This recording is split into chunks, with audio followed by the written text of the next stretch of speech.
Beatification ng Yumao Santo Papa ipinagdiwang sa iba't ibang bansa. Sa araw ng paggawa kahapon, Pangulong Noynoy Aquino pinamamadali na ang pagtalakay sa wage hike petition.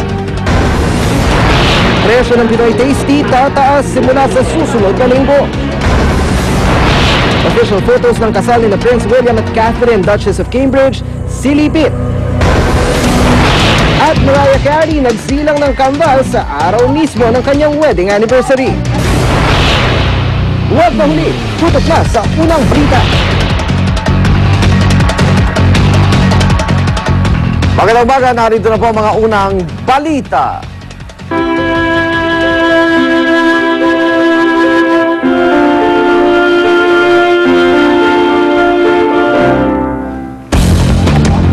Isa ng ganap na blessed si John Paul II matapos ang kanyang beatification sa Vatican. Libo-libong deboto po ang dumagsa sa St. Peter's Square para personal na masaksihan ng makasaysayang seremonya. Darito ang report. Tulad ng mamatay si John Paul II noong 2005, libo-libo ang dumagsa sa St. Peter's Square sa Vatican kahapon. Pati mga kalapit na kalsada na puno ng mga deboto. Pero sa halip na pagluluksa, pagdiriwang ang emosyong lumulutang sa buong plaza. Masasaksihan na kasi ang beatification ng Yumaong Santo Papa na napalapit sa puso ng marami. Kanya-kanyang wagayway ng watawat ang mga deboto nang dumating si Pope Benedict XVI. Maya-maya pa nagsimula ng beatification mass. Auctoritate nostra apostolica facultatem facimus. At matapos sambitin ni Pope Benedict ang beatification formula, inilantad sa publiko ang malaking imahe ni Blessed John Paul II.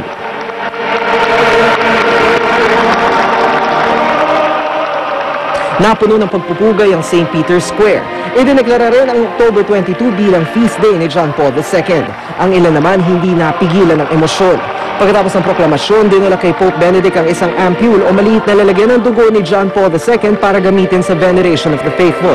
Dinala ito ng madring dating assistant at nurse ng pumano ng Santo Papa na si Sister Tobiana Sowodka at ni Sister Marie Simon Pierre Normand, ang madring Frances na napagaling ni John Paul II mula sa Parkinson's disease sa pamamagitan ng milagro. Inilagay naman sa harap ng altar ng St. Peter's Basilica ang kabaong ni John Paul II. Nanalangin si Pope Benedict sa harap ng labi ng sinundan niyang Santo Papa.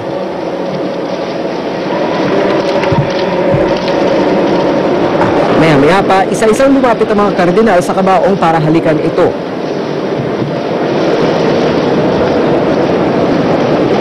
Bukas ang basilika para sa sinumang nais makita ang labi ni John Paul II. Pagkatapos ito, ililipat ang kanyang labi sa side chapel malapit sa statue of the Pieta ni Michelangelo sa St. Peter's Basilica. Para sa unang balita, Dano Tingkong, reporting.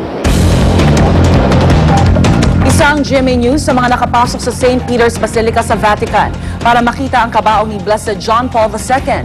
At mula sa Vatican, may report si Jessica Soho. Jessica? Yes, Rhea. Magandang umaga po sa inyong lahat dyan.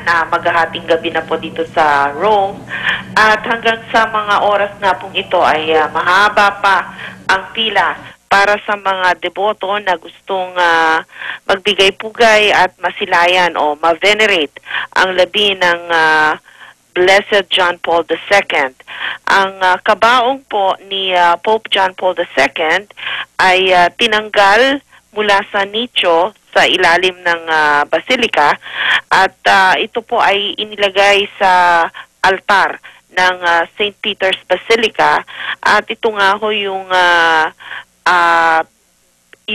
iniikutan at pinipilahan ng napakaraming deboto mula ho sa iba't ibang mga probinsya ng Italy, dito sa Rome, ganun din ang iba't ibang mga nasyonalidad mula sa iba't ibang panig ng mundo. Yung pila napakahaba hanggang dun sa labas ng Vatican at maraming pila ito, Rhea, hindi lang iisa.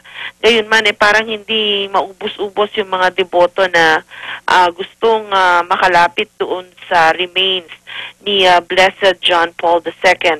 Kaninang bago mag alas 3 ng hapon dito sa Rome, o mga 2.5 hours matapos ang misa na kung saan naisali yung beatification rites para kay Blessed John Paul II, ay nagkaroon tayo ng tsansa na makapasok sa Basilica at hindi na pumila dahil meron naman tayong press ID o accreditation para dito sa beatification rites.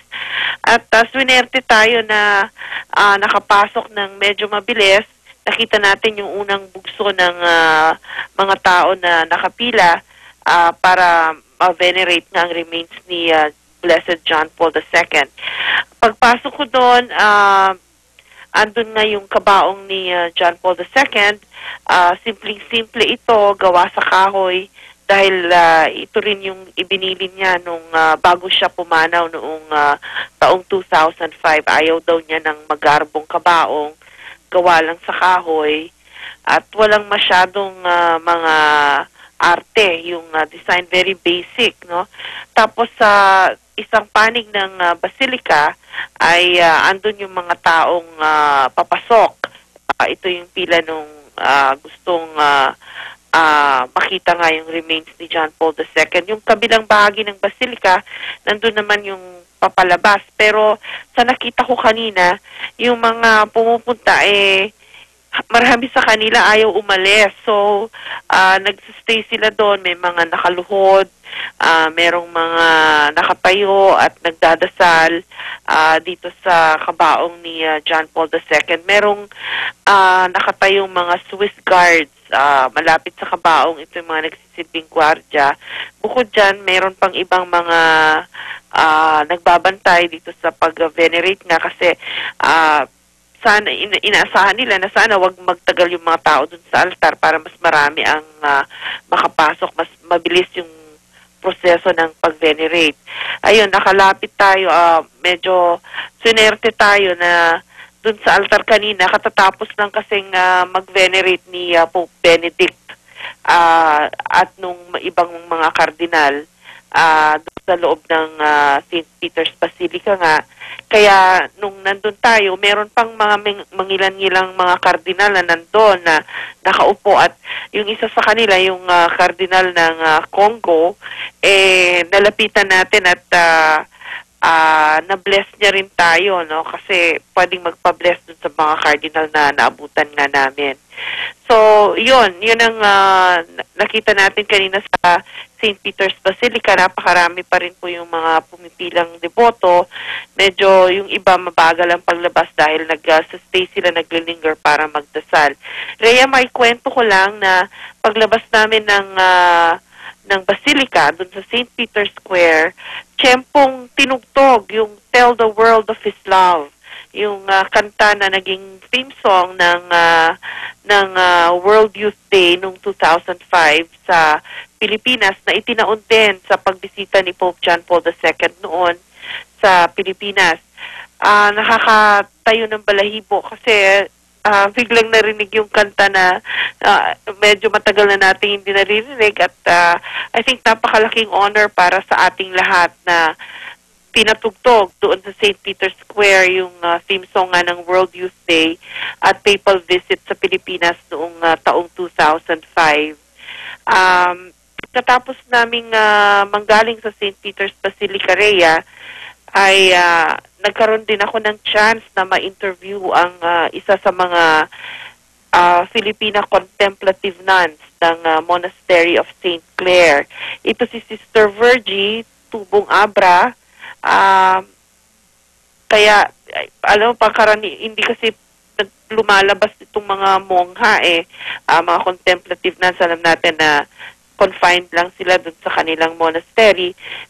Kaya talaga napakapambihirang pagkakataon na pinayagan kami makapasok dun sa kanilang monastery. Tapos nagpa-interview pa itong si Sister Virgie kasi gustong-gusto lang daw niyang ibahagi yung kanyang napakagandang experience kay Pope John Paul II nung ito'y nabubuhay pa. Si Sister Virgie ay isa sa 8 na naunang mga contemplative nuns o mga mongha na bumuo nung kauna-unahang monasteryo na itinayo